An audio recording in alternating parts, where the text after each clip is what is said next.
자, 여러분들 여기 왜 오셨냐면은 행동 차원에 말을 잘하기 위해서 오셨죠. 맞습니까? 그리고 능력 차원에서는 말을 잘하는 능력을 갖기를 원할 것이고, 그죠? 자, 가치, 신념, 정체성, 영성, 그 밑에 환경. 자, 여러분들 행동이나 지금 능력을 바꾸기를 원해요. 행동 차원에 나는 긴장 떨림 없이 말을 잘하기를 원하고, 뭐 사람들 앞에 이야기할 때 자신감 있게 당당하게 말을 잘했으면 좋겠어요. 뿐만 아니라 그런 능력을 갖췄으면 참 좋겠다. 그런 생각 갖고 계십니까?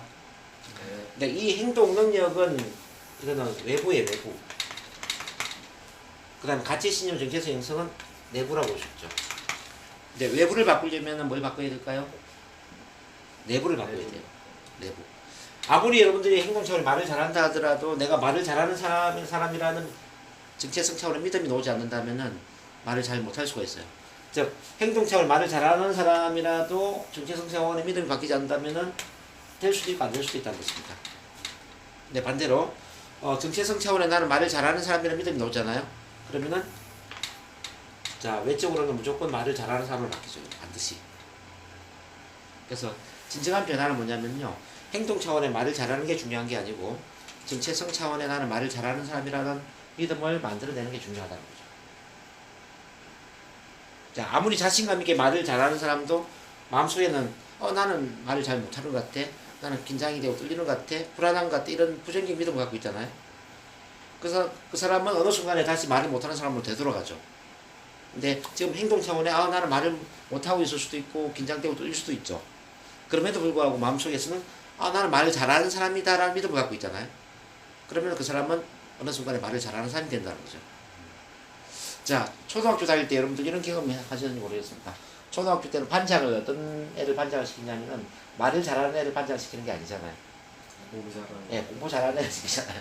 공부 잘하는 애가 처음에 말을 못해요, 그죠? 어리부리한 애들이 많잖아요. 근데 그 어리부리한 애를 반장을 시켜 놓으면 몇 달 이후에 걔가 말을 잘하는 사람으로 바뀌죠. 왜 바뀔까요?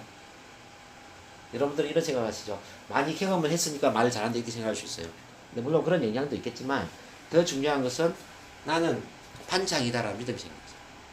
나는 반장이다. 반장은 말을 잘해야 돼. 나는 반장이야. 반장이라는 믿음이 생긴 순간부터 행동 차원의 말을 잘하는 행동을 따라오더라는 거죠.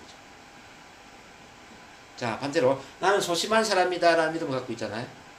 그러면 행동 차원의 말을 잘하는 사람도 어느 순간에 나는 소심한 사람이다라는 믿음을 갖고 있기 때문에 소심한 행동을 반복하게 되죠. 그래서 지금부터 여러분들이 정체성 차원의 믿음을 빨리 만들어내야 돼요. 그러기 위해서는 어떻게 해야 되느냐? 내 두뇌를 세뇌시켜야 되는데 어떻게? 나는 말을 잘하는 사람이라는 그런 사람으로 세뇌를 시켜줘야 돼요. 여기 이제 자기 암시라고 하는 거지. 자, 한번 따라해 보겠습니다. 자, 나는 말을 잘하는 사람이다. 나는 말을 잘하는 사람이다. 나는 자신감이 넘치는 사람이다. 나는 자신감이 넘치는 사람이다. 나는 당당한 사람이다. 나는 당당한 사람이다. 나는 적극적인 사람이다. 나는 적극적인 사람이다. 나는 사람들 앞에 서면 말이 술술 잘 나온다. 나는 사람들 앞에서 말이 술술 나온다. 나는 편안하게 말을 잘하고 있다. 나는 편안하게 말을 잘하고 있다. 이 정체성 차원의 긍정적인 믿음을 만들어내는 거죠. 그러면은 행동 차원의 말을 잘하는 것은 그냥 따라온다는 거죠. 자, 또 한 가지 예를 한번 들어보겠습니다. 우리 그 6.25 사변 때 중공군들이 막 들어왔죠. 중공군들이 미군들을 포로로 잡아갔다는 거예요. 포로로. 근데 중공군들이 미군들을 어떻게 세뇌를 시켰냐면은 영화를 보여줬어요. 영화를. 두 편의 영화를 보여주는데 하나는 자본주의의 가장 병폐가 있는 부정적인 내용의 영화를 하나 보여주고 또 하나는 그 사회주의의 가장 이상적인 긍정적인 측면을 보여주는 영화를 또 보여주는 거죠. 그러면서 영화에 대한 감상물을 쓰게 만드는 거예요. 그래서 처음에는 이제 감상물을 쓸 때 뭐 자본주의에 나쁜 점이 많이 있다. 사회주의에도 좋은 점이 많이 있다. 이런 거 사인하겠죠. 한 일주일 정도 이제 지나면서 이제 강도를 좀 높여가는 거지. 자본주의에 더 부정적인 영화를 보여주고 사회주의에 더 긍정적인 영화를 보여주는 거야. 그러면서 이제 사인을 이렇게 하게 만드는 거죠. 자, 나는 자본주의보다 사회주의가 더 긍정적이라고 생각한다. 이런 사인. 이렇게 한 달, 두 달 쭉 지나면 한 6개월 정도 지나잖아요. 6개월 정도 지난 부분에서는 완전히 이제 사회주의를 찬양하고 자본주의를 완전히 비난하는 그 영향을 보여주고 나는 사회주의자다. 나는 자본주의를 배격한다. 뭐 이렇게. 그렇게 사인하게 만드는 거죠. 그리고 나서 6개월 이후에 풀어주는 거예요. 자, 풀어주면서 이제 공개적으로 연설도 하게 만들죠. 나는 사회주의자가 되었습니다. 나는 사회주의를 뭐 찬양합니다. 이렇게 공개적으로 막 이렇게 선언하게 만들고 이제는 당신이 미국으로 가든지 중국에 남든지 마음대로 하세요. 이렇게 되는 거예요. 풀어주는데 어떻게 되었을까요? 그 프로가 미국으로 갔을까요? 자, 중국에 그대로 남아가지고 자, 중국의 스파이 행동을 하더라는 얘기죠. 무슨 이야기냐면은 정체성 차원의 나는 사회주의자다라는 믿음이 생기는 순간 이미 모든 행동은 사회주의자에 맞는 행동이 따라간다는 얘기예요. 그래서 행동을 바꾸려면 뭘 바꿔야 돼요? 정체성을 바꿔야 됩니다. 자, 정체성이 바뀌면 모든 게 다 바뀌는 겁니다. 그럼 정체성을 어떻게 바꿀 것인가? 아까 자기 암시도 이야기했지만은 정체성 차원의 사명을 찾아야 되고요. 정체성 위에 이제 영성 차원에는 비전을 만들어야 되죠. 비전. 자, 말을 단지 잘하는 게 중요한 게 아니라 말을 잘하게 되면은 난 나를 뛰어넘어서 사람들한테 어떤 도움을 주는 가치 있는 비전을 실현할 것인가. 그런 목적이 있어야 되고요.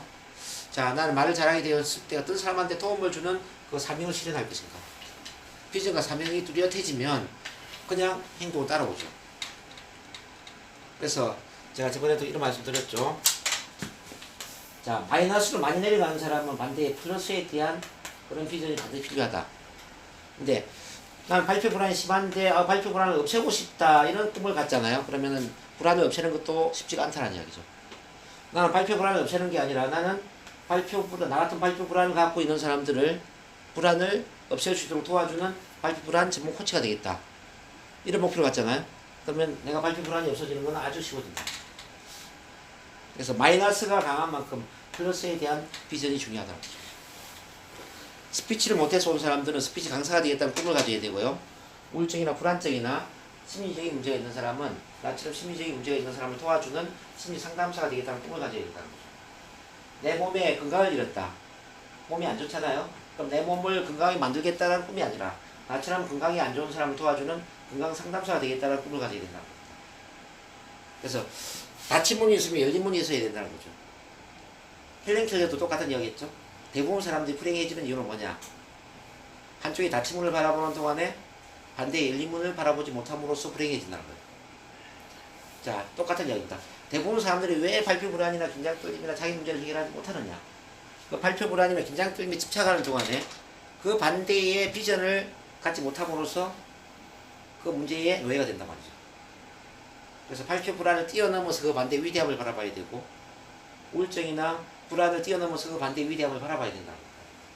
내 문제를 해결하기 이전에 나와 같은 문제를 갖고 있는 사람들을 어떻게 도와줄 것인가에 대한 가치 있는 비전을 가져버리잖아요. 그럼 정체성은 그에 걸맞는 정체성이 만들어집니다. 그러면 행동은 그냥 따라오죠. 발표 불안 전문 코치가 발표 불안에 신경을 쓸까요? 어떻게 생각하십니까? 네, 대인관계 전문 코치가 되었다 생각합니다. 대인관계. 리더십 코치. 리더십 코치가 사람들 앞에 말 못하는 것에 신경을 쓰느냐? 그렇지 않겠죠. 그렇지 않습니까? 네.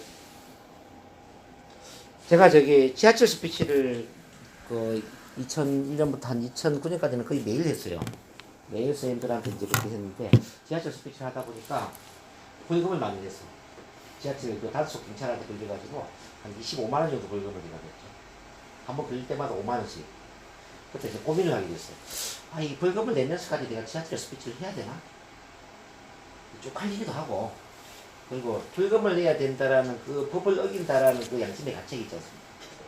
그런 것들이 저를 고민하게 만들더라는 거죠. 그때 제가 스스로한테 질문을 해봤어요. 나는 착한 시민인가? 아니면은 사람을 잘 변화시키는 변화 코치인가? 착한 시민이 되는 걸 선택할래? 훌륭한 변화 코치가 되는 걸 선택할래? 라고 저한테 물어봤어요. 근데 저는 착한 시민이 되는 걸 포기하더라도 훌륭한 변화 코치가 되기를 간절하게 원하고 있더라는 거죠. 그러면은 훌륭한 변화 코치가 되기 위해서 약간 착한 시민이 아니라 나쁜 시민이 된다. 대응이 된다면 과감하게 나쁜 시민이 되잖아. 그래서 벌금을 내는 한이 있더라도 지하철 스피치를 하자.